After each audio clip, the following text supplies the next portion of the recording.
Guadalcanal, August 22, 1942. The humid air hung thick over Henderson Field as Marine Private First Class Margaret Maggie Sullivan adjusted the scope on her modified Remington Model 700 hunting rifle, a weapon that had arrived via mail order from Sears, Roebuck and Company just 18 months earlier. The other Marines in her reconnaissance unit had nicknamed it the Sears Special, and not with affection. What they did not know was that this seemingly modest civilian rifle would soon challenge everything they believed about precision marksmanship in the Pacific Theater. Before we dive into this story, make sure to subscribe to the channel and tell me in the comments where you're watching from. It really helps support the channel. By dawn, 7 of the most feared enemy snipers on the island would be silenced, and the Marine Corps would be forced to reconsider everything they thought they knew about unconventional warfare tactics and the potential of civilian-grade equipment in military operations.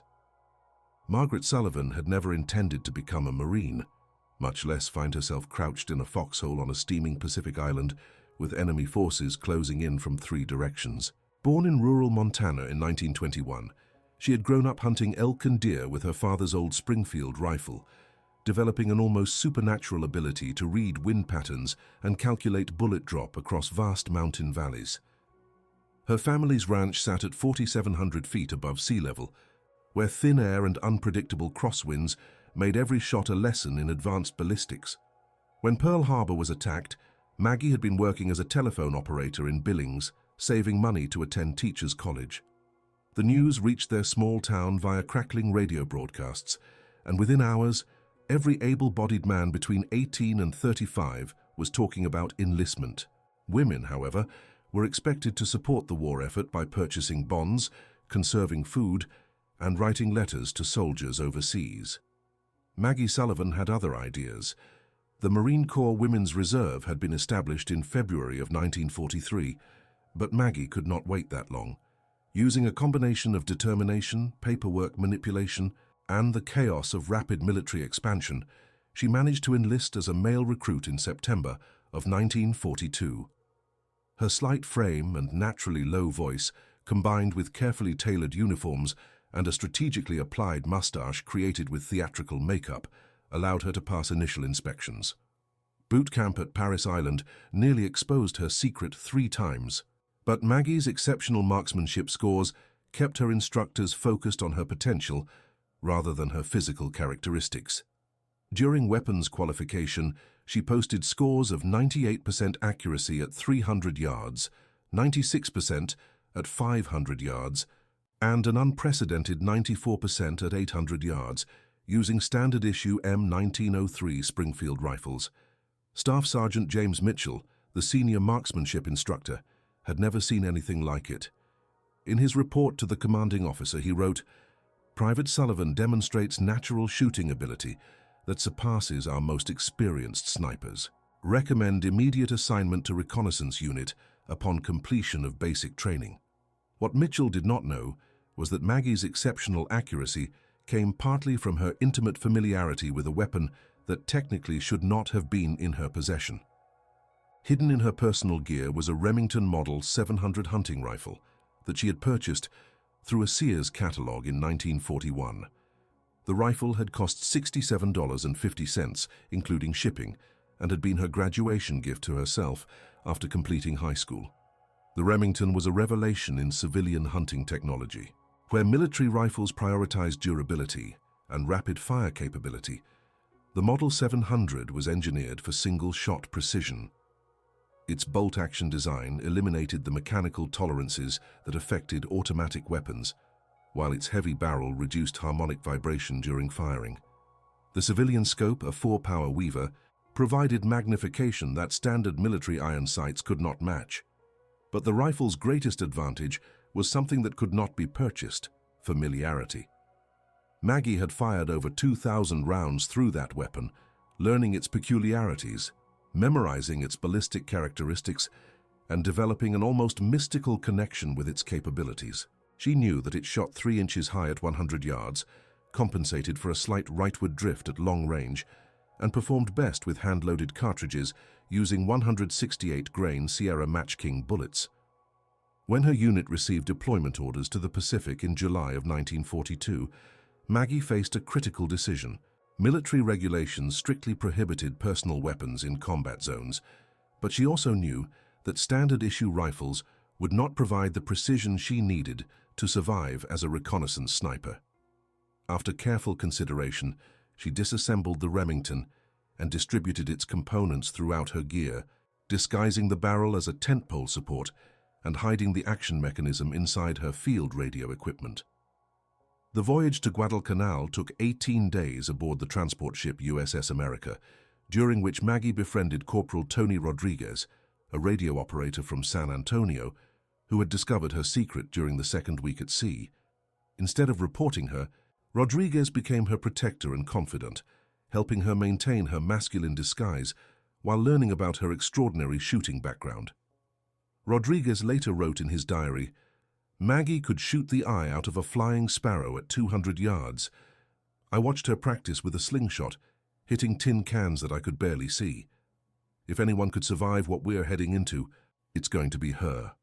But I worry about what happens when the other Marines find out who she really is." Henderson Field on Guadalcanal was a converted Japanese airstrip surrounded by dense jungle and enemy positions that seemed to shift locations nightly. The strategic situation in August of 1942 was precarious at best. American forces controlled approximately 40 square kilometers around the airfield, while enemy forces occupied most of the remaining island, using their knowledge of the terrain to conduct psychological warfare through precision sniper attacks. Enemy snipers had become a persistent nightmare for American troops. These were not ordinary soldiers, but specially trained marksmen who had spent months studying American patrol patterns, equipment, and behavioral tendencies. They used carefully constructed tree platforms, underground bunkers, and camouflaged positions to conduct surgical strikes against American officers, radio operators, and medics. Their rifles were custom-modified with telescopic sights and specialized ammunition, designed for maximum accuracy at ranges exceeding 600 yards. The psychological impact was devastating. Marines began moving in unpredictable patterns, officers removed their rank insignia, and radio operators disguised their equipment to avoid becoming targets. Morale was dropping as rapidly as the casualty count, and conventional counter-sniper tactics had proven ineffective against enemies who seemed to vanish into the jungle after each successful engagement. Captain Robert Hayes, commanding officer of the 2nd Reconnaissance Battalion, had tried everything. Coordinated sweeps, artillery bombardments, even bringing in tracker dogs from Australia. Nothing worked. The enemy snipers continued their harassment campaign, picking off American personnel with clockwork regularity and disappearing before response teams could locate their positions. On August 20th, Hayes called a meeting of his senior non-commissioned officers to address the crisis. The discussion took place in a reinforced bunker near Henderson Field's northern perimeter, where the sound of distant artillery provided a constant reminder of their precarious situation. "Gentlemen," Hayes began, consulting a typed report, "we have lost 14 Marines to sniper fire in the past 6 days. Our counter-sniper teams have achieved exactly 0 confirmed eliminations during that same period. The enemy is making us look like amateurs, and frankly, I'm running out of conventional options." Staff Sergeant Mitchell raised his hand. "Sir, what about using some of our best marksmen as individual hunters rather than team-based operations? I have one Marine in particular who might be able to match their capabilities." Hayes looked skeptical. "Who do you have in mind?" "Private Sullivan from Montana. His qualification scores were the highest I've ever recorded. He's been requesting permission to use a personal hunting rifle instead of standard issue equipment." The other officers exchanged glances. Using non-regulation weapons in combat was against every military protocol, but desperate situations sometimes required unconventional solutions. Hayes rubbed his forehead. "What kind of personal weapon are we talking about?" Mitchell consulted his notes. "Remington Model 700 bolt-action hunting rifle, civilian telescopic sight, modified stock, hand-loaded ammunition. It's essentially a custom sniper system, but built from commercial components." "A hunting rifle?" Sergeant Williams laughed. "What is this deer season back in Wisconsin? These aren't white-tailed deer we're dealing with. These are professional enemy marksmen with military-grade equipment and years of training. Mitchell remained firm. With respect, Sergeant, I've seen what this Marine can do. The rifle may look unconventional, but the results speak for themselves. Sullivan consistently outperforms our best snipers using standard equipment. Hayes considered the proposal. Military doctrine emphasized standardization, reliability, and battlefield compatibility. Personal weapons introduced variables that could compromise unit effectiveness and supply logistics. But standard approaches were clearly failing, and innovation sometimes emerged from desperation. All right, Hayes decided, one trial engagement. Sullivan gets one night to prove this theory. If it works, we'll consider expanding the program. If not, we go back to conventional tactics. Maggie received the orders on August 21st while cleaning her disassembled rifle components in a hidden location behind the motor pool. The mission briefing was straightforward.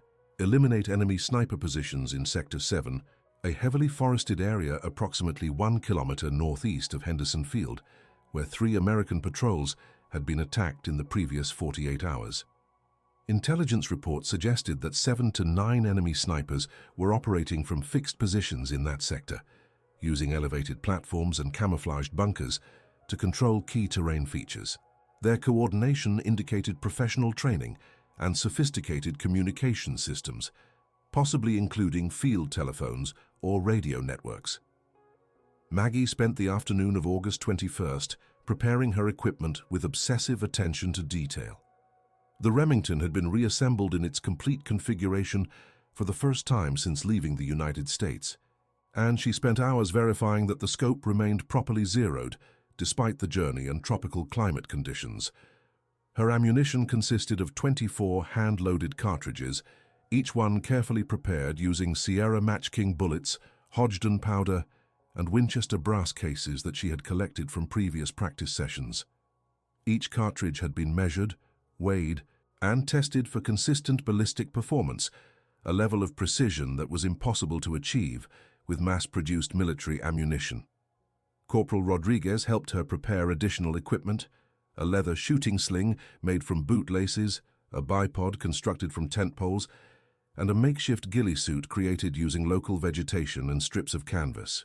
Everything had to appear regulation compliant, while providing the specialized functionality she needed for precision shooting. As sunset approached, Maggie applied her theatrical makeup mustache and adjusted her uniform to maintain her masculine appearance. The other Marines in her unit still believed they were working with an unusually skilled male recruit from Montana, and she intended to keep it that way until the war ended. Lieutenant Parker conducted the final briefing at 1900 hours. Sullivan, your mission is reconnaissance and target elimination in Sector 7. We've marked 7 suspected sniper positions on this map, but intelligence suggests there may be additional locations that we haven't identified. Your job is to neutralize as many threats as possible while gathering information about their tactics and equipment. Parker handed her a detailed topographical map marked with red circles indicating known enemy positions.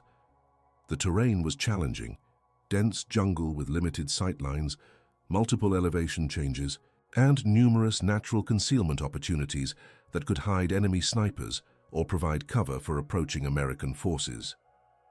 Rules of engagement are simple, Parker continued. Any enemy combatant with a weapon is a legitimate target. Priority targets are snipers, radio operators, and officers. Secondary targets include sentries and patrol leaders. Avoid engagement unless you have a clear shot and confirmed target identification. Maggie studied the map carefully, noting the locations of suspected sniper positions and identifying potential routes that would provide optimal shooting angles while maintaining concealment. Her hunting background had taught her to think like prey when approaching dangerous predators, using terrain features and wind patterns to mask her approach. "What about extraction?" she asked. "You have until 0600 hours to complete the mission. At that time, return to Checkpoint Alpha for debriefing. If you encounter overwhelming enemy resistance, retreat immediately and report their positions for artillery support." Parker paused. "Sullivan, I want to be clear about something. This is not a suicide mission. Your primary job is to gather intelligence and eliminate targets of opportunity. Don't take unnecessary risks trying to be a hero. Maggie nodded. Understood, sir.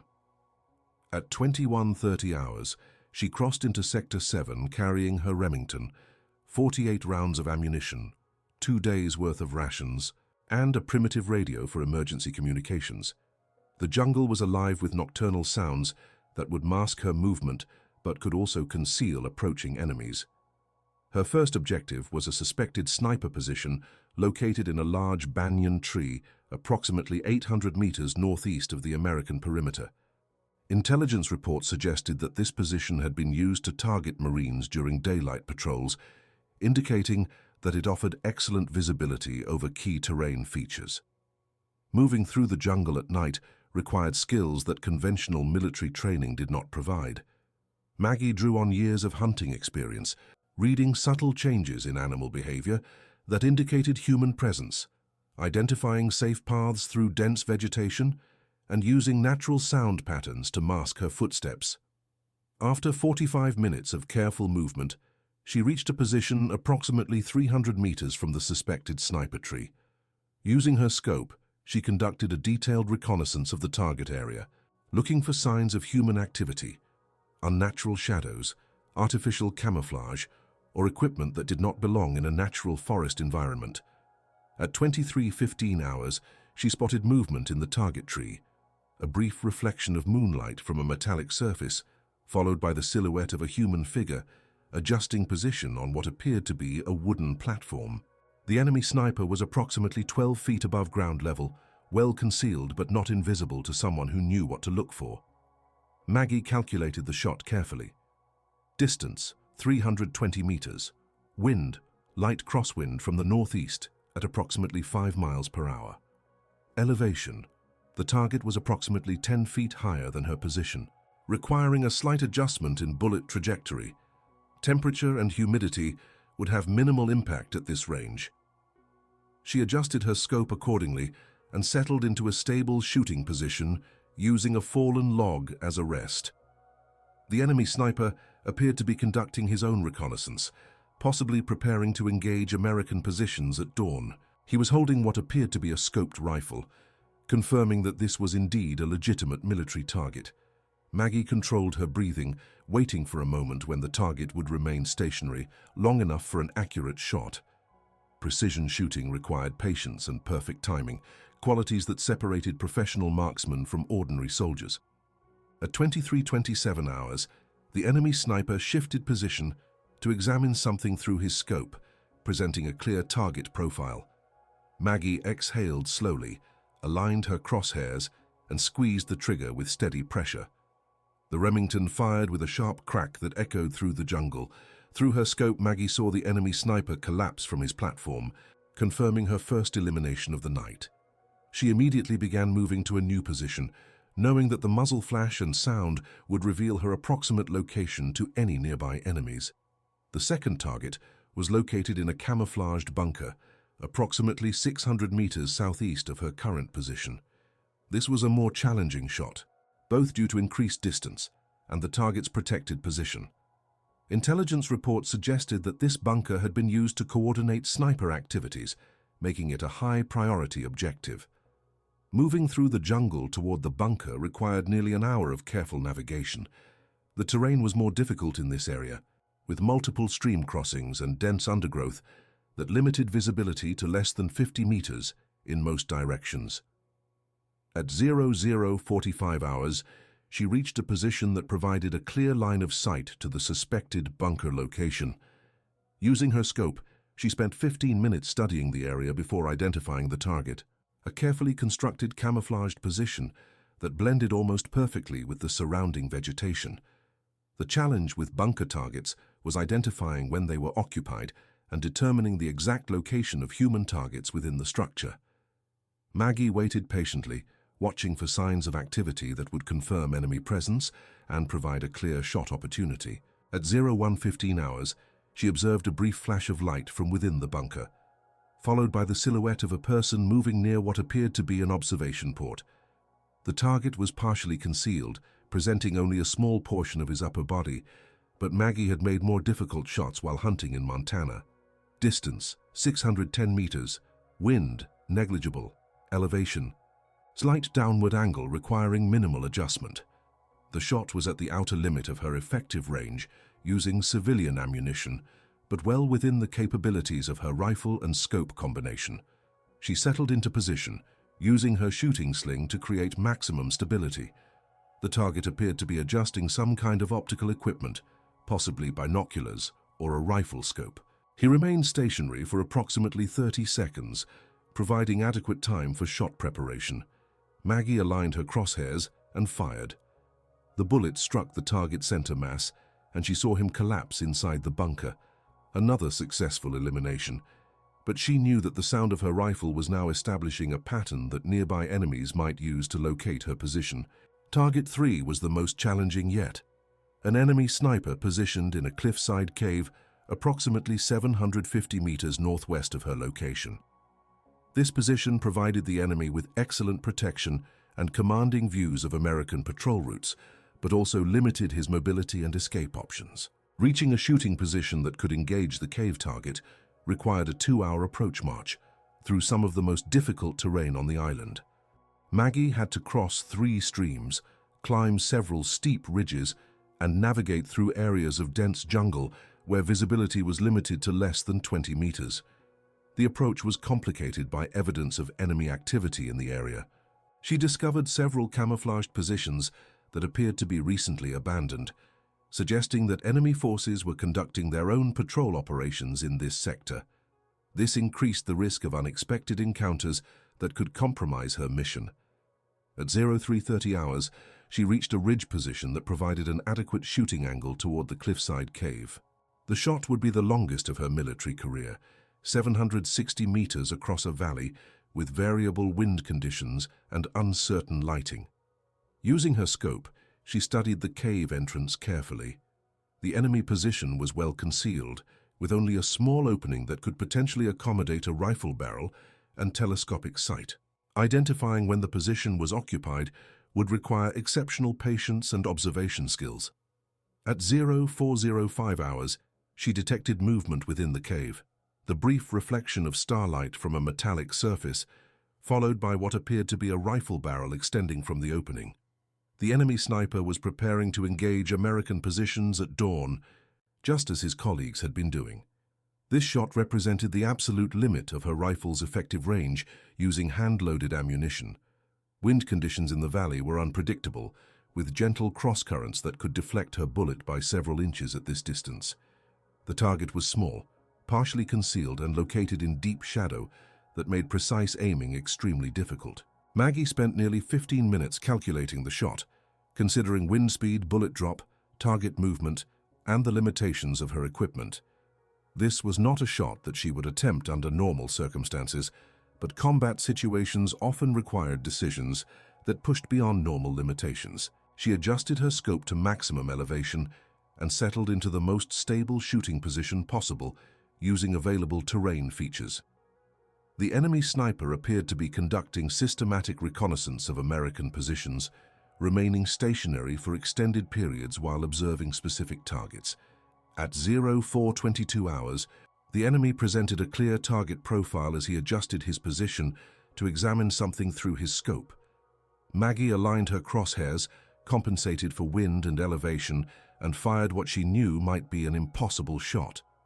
The bullet traveled for nearly 2 seconds before impact. Through her scope, she saw the enemy sniper collapse backward into the cave, confirming another successful elimination at a distance that seemed almost impossible with civilian hunting equipment. Targets 4, 5, 6, and 7 were eliminated over the next 90 minutes using similar tactics: careful approach, patient observation, precise shooting, and immediate relocation to avoid enemy counterfire. Each engagement demonstrated the effectiveness of specialized equipment and unconventional tactics against enemies who had grown accustomed to predictable American responses. The final elimination occurred at 0555 hours, just 5 minutes before her scheduled return time. This target had been positioned in a tree platform similar to the first, but had remained hidden until the very end of the night. Maggie's shot from 400 meters struck the enemy sniper as he was preparing to engage American forces at dawn. As the first light of August 22nd began filtering through the jungle canopy, Maggie made her way back to Checkpoint Alpha, carrying an empty rifle and a profound sense of accomplishment. She had eliminated 7 enemy snipers in a single night, using equipment that her fellow Marines had dismissed as inadequate for military operations. The debriefing took place at 0700 hours in Captain Hayes's bunker.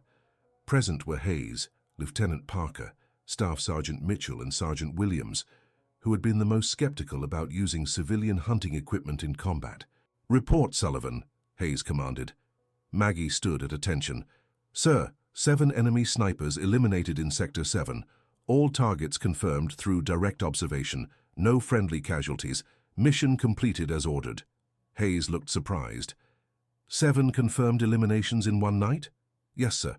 Targets engaged at ranges from 320 to 760 meters. All shots were successful on first attempt." Williams shook his head. 760 meters with a hunting rifle? That seems unlikely, Private. Mitchell intervened. "Sir, I recommend sending a patrol to confirm these eliminations. If Sullivan's report is accurate, we've just solved our biggest tactical problem." The confirmation patrol departed at 0800 hours and returned 3 hours later with photographic evidence of all 7 enemy positions. Each location contained the body of an enemy sniper, along with sophisticated equipment, scoped rifles, optical equipment, maps of American positions and communication devices that confirmed their role in coordinated harassment operations. The patrol leader, Sergeant Davis, reported his findings to the assembled officers. All 7 positions confirmed as described. Enemy equipment indicates professional training and advanced preparation. These were not ordinary soldiers, but specialized marksmen with extensive knowledge of our patrol patterns and defensive positions. Hayes examined the photographs and captured equipment. "This is remarkable work, Sullivan. How did you achieve this level of success when our conventional counter-sniper teams have been unable to locate even one of these positions?" Maggie chose her words carefully. "Sir, hunting in Montana taught me to think like prey when approaching dangerous predators. I used terrain features and natural concealment to avoid detection while gathering information about enemy positions and movement patterns. And the accuracy? 7 successful shots at ranges exceeding 600 meters. Sir, the Remington rifle provides precision that standard military weapons cannot match. Civilian hunting equipment is designed for single-shot accuracy rather than rapid-fire capability. Combined with hand-loaded ammunition and extensive practice, it becomes extremely effective for this type of mission." Mitchell nodded. "Sir, I believe we should consider expanding this program. If civilian hunting equipment can provide this level of effectiveness, we might want to equip additional Marines with similar weapons." Hayes agreed. "Sullivan, I want you to prepare a detailed report describing your tactics, equipment, and recommendations for training additional personnel. This could revolutionize our approach to counter-sniper operations." Over the following weeks, Maggie's success led to the establishment of the Marine Corps Precision Marksman Program, which incorporated civilian hunting techniques and equipment into military training. Her recommendations influenced sniper doctrine that would be used throughout the Pacific Theater and beyond. But her greatest challenge was still ahead. Maintaining her masculine disguise while training other Marines in her techniques required constant vigilance and creativity. Several times, observant Marines began asking questions about her background, physical characteristics, or knowledge of topics that seemed unusual for a male recruit from Montana. Corporal Rodriguez continued to serve as her protector and confidant, but even his help could not eliminate all the risks. As her reputation grew and her responsibilities increased, the likelihood of discovery grew proportionally. In September of 1942, Maggie received orders to establish a sniper training facility at Henderson Field, where she would be responsible for teaching her techniques to incoming Marines. This represented both the culmination of her success and the greatest threat to her secret identity. The training program she developed combined traditional military marksmanship with hunting techniques that civilian shooters had been using for generations. Students learned to read wind patterns, calculate bullet drop, construct improvised shooting supports, and most importantly, think strategically about target engagement rather than simply following standardized procedures. Her students achieved remarkable results. Within 6 weeks, Marines who had previously struggled with standard marksmanship requirements were consistently hitting targets at ranges exceeding 800 meters. More importantly, they began achieving successful eliminations against enemy snipers who had previously seemed untouchable. Lieutenant Colonel Harrison, the new commanding officer of the sniper program, was so impressed with the results that he recommended Maggie for promotion and transfer to a training facility in the United States, where she could develop doctrine for the entire Marine Corps. This recommendation created a crisis that Maggie had not anticipated. Promotion would require medical examinations, background investigations, and administrative processes that would certainly expose her true identity. Transfer to the United States would separate her from Rodriguez and the protective environment they had created on Guadalcanal.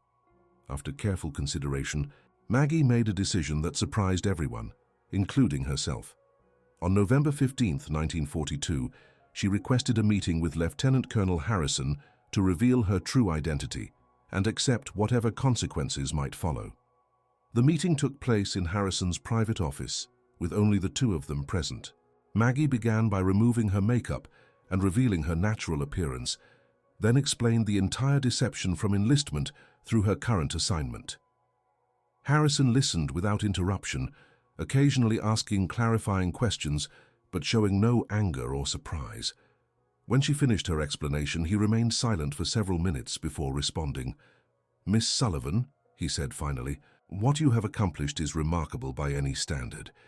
Your tactical innovations have saved American lives and advanced our military capabilities in ways that few individual soldiers ever achieve. The question now is what we should do with this information." Maggie had prepared for court-martial, dismissal, or imprisonment. She had not prepared for Harrison's next statement. "The war effort needs every advantage we can develop," Harrison continued. "Your skills and knowledge represent a strategic asset that the Marine Corps cannot afford to lose. I am prepared to work with military leadership to find a way for you to continue serving, possibly in a civilian capacity, or through special assignment that accommodates your unique situation." 3 weeks later, Maggie received new orders that transferred her to the Women's Marine Corps Reserve with the rank of Staff Sergeant and assignment as Chief Instructor for the Advanced Marksmanship Program. Her official record was retroactively corrected to reflect her true identity, and she became one of the first women to serve in a combat-related training role. The transition was not without challenges. Some Marines who had served under her leadership felt deceived when they learned the truth about her identity. Others, particularly those who had benefited from her training, remained supportive and continued to seek her advice on tactical matters.